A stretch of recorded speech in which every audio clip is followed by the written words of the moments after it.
Fast forward, income our channel is or AGH Politics Avenue. Podcast our set training because we get headlines. Any jump na anyway, exomo, medium, any braxiums, any idea kanya.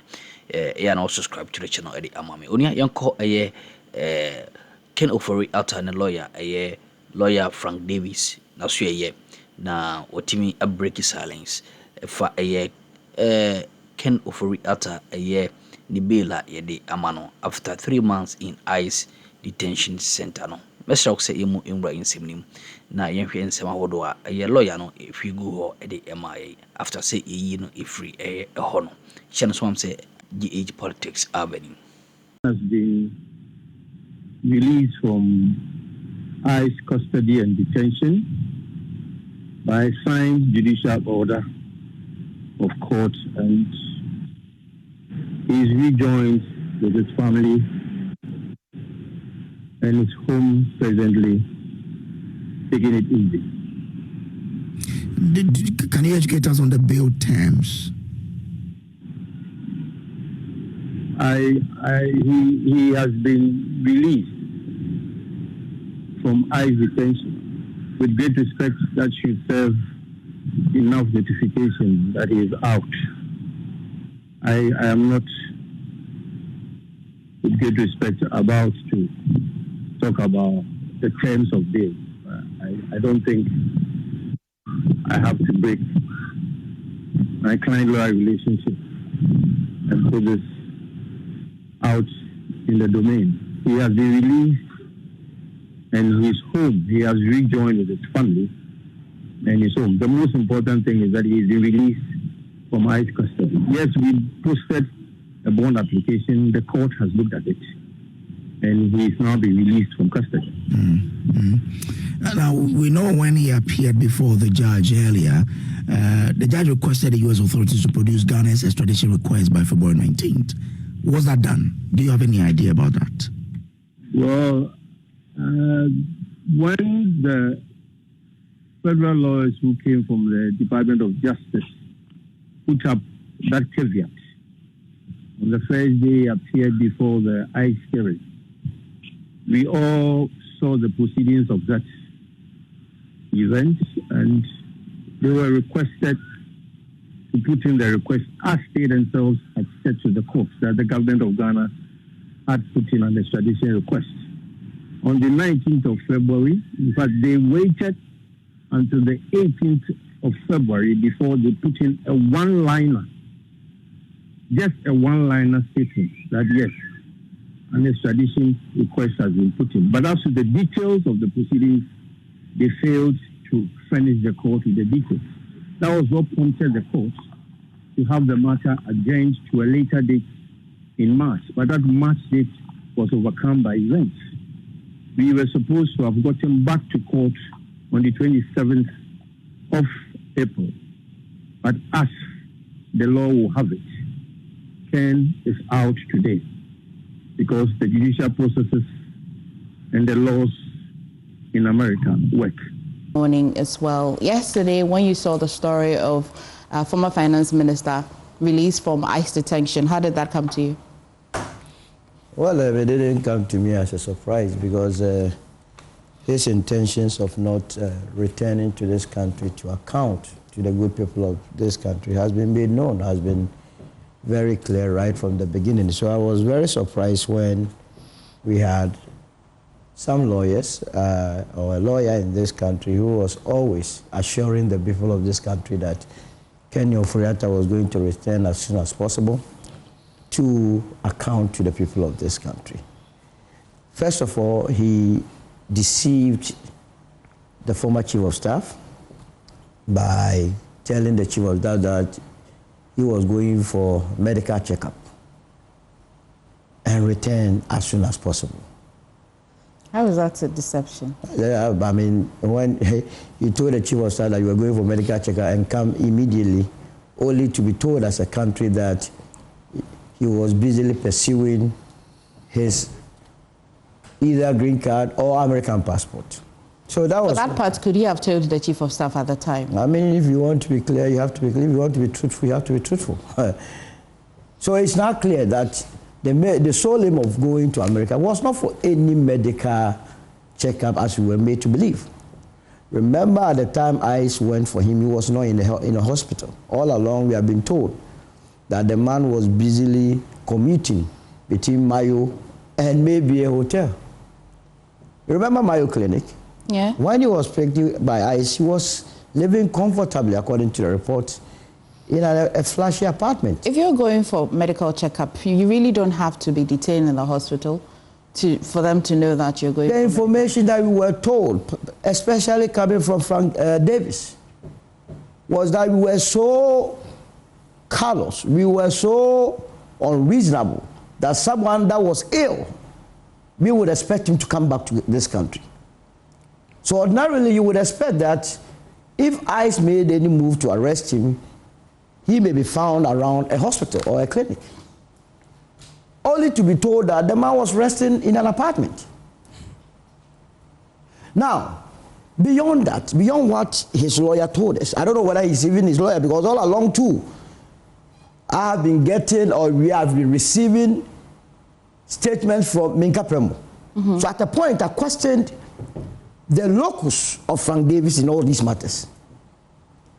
But he was giving us the assurance, even insulting us at a point, that we didn't know what we were about.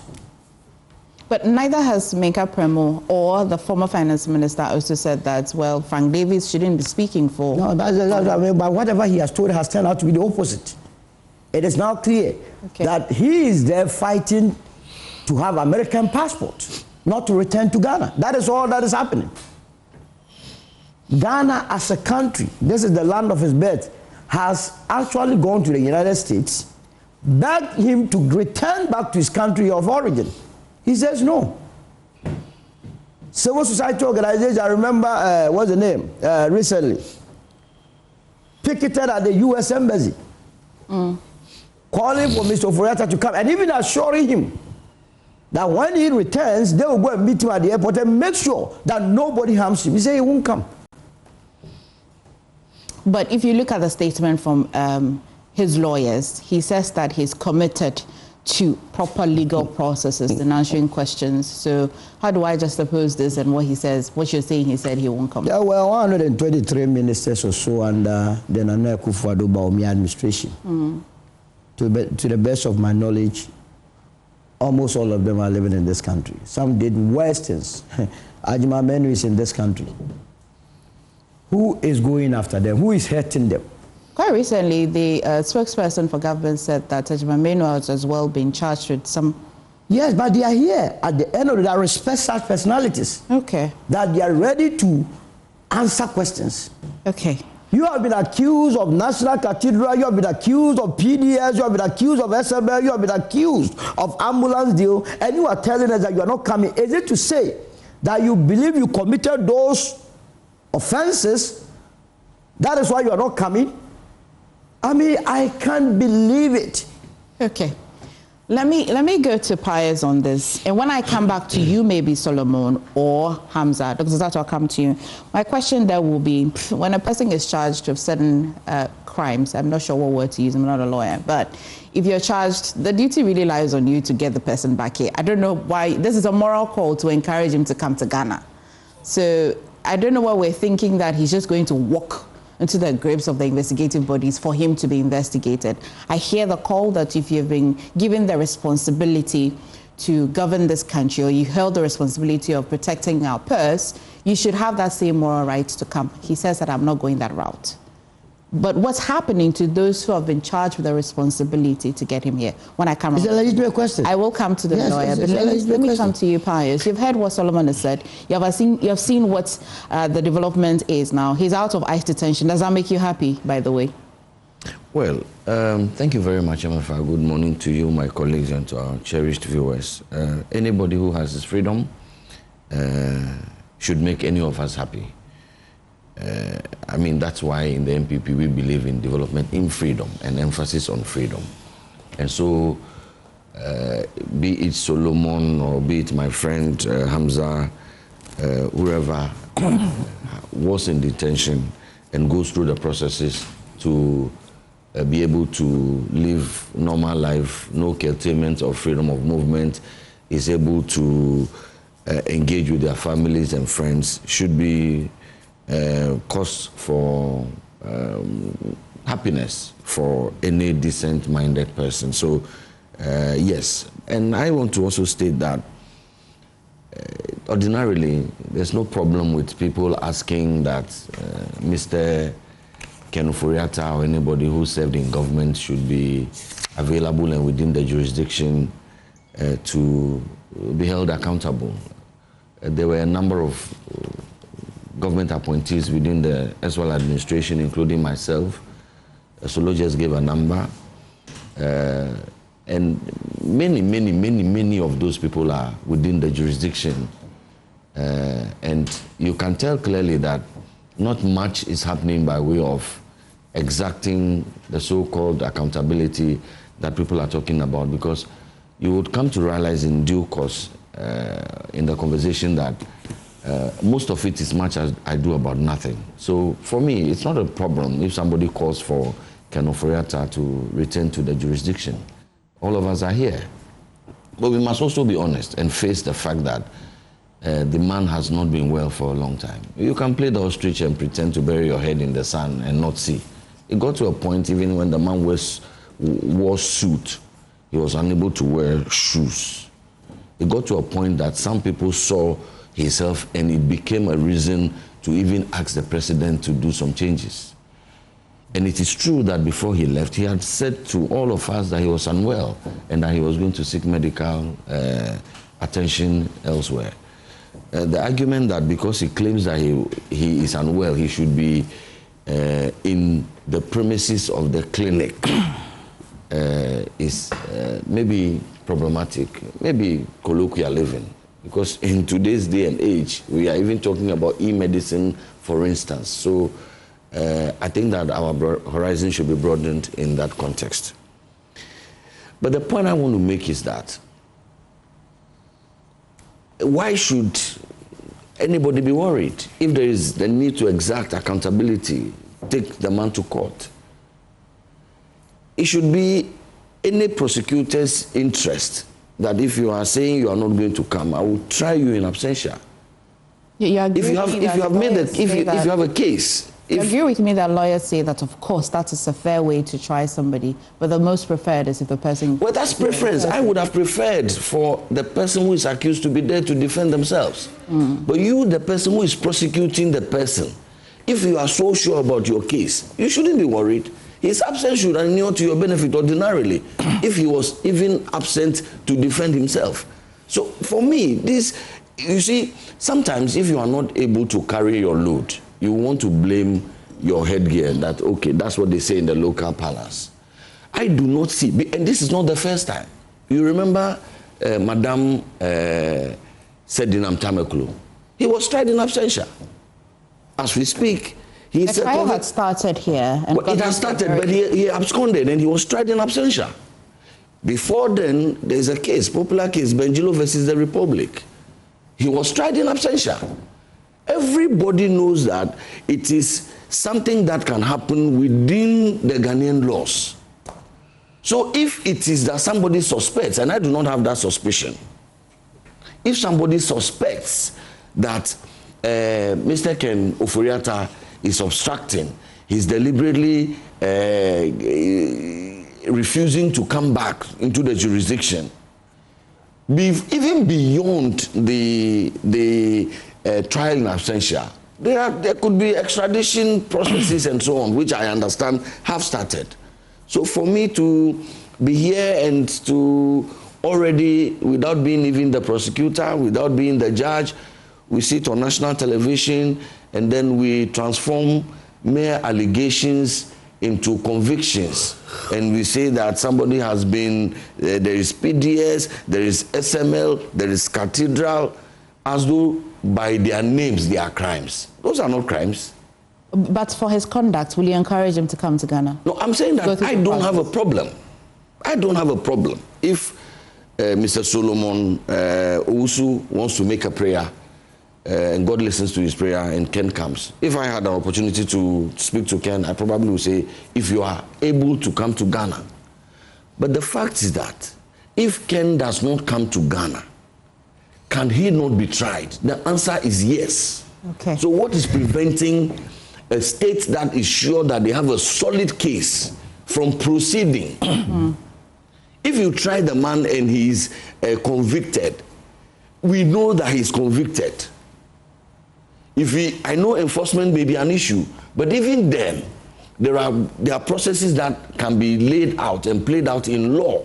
The process actually started, right? He already has some criminal charges leveled against him. But I'm saying that if the criminal charges are leveled, the allegation that Solo is making, that the man is refusing to come, I don't believe that, because even if he refuses to come, he can still be tried. In fact, if I were him, and I believe that I have a case to defend, I would prefer to be here to defend myself. When I feel that you don't even have a case, and that before any competent court of jurisdiction, whatever it is that you have will be thrown away as garbage, I can decide that, well, you go and try it. Okay. That's my right. Okay. So let's not be too worried. Let us allow the processes to roll out. Okay. The NDC is in government. They believe that there's a case with the PDL, there's a case with the cathedral. They believe there's a case with everything. Let them go to court. Let them try Ken Ofori, even in absentia, if he insists or they feel that he's deliberately insisting not to come back. Okay. I don't see what we are splitting. Let me come to you, Dr. Zato. How do you juxtapose the reason why he traveled, that is health, plus his concerns as expressed via Gabi Ochidakwe, if that's true, that he's quite worried that he may not receive a fair trial when he comes?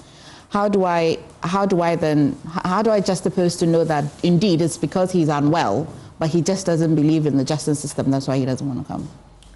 Thank you. I have talked about this kind of thing for too long. I think I should start charging them for legal advice. I'm not a lawyer, I think. Solomon, you and I, we've battled this thing for about a year now. Every day, we're talking about it. And the thing is that every time, there's nothing new. And that is the worrying part. What is new is that he's not an... Yes, that's what I'm saying. It's not new. It's not new.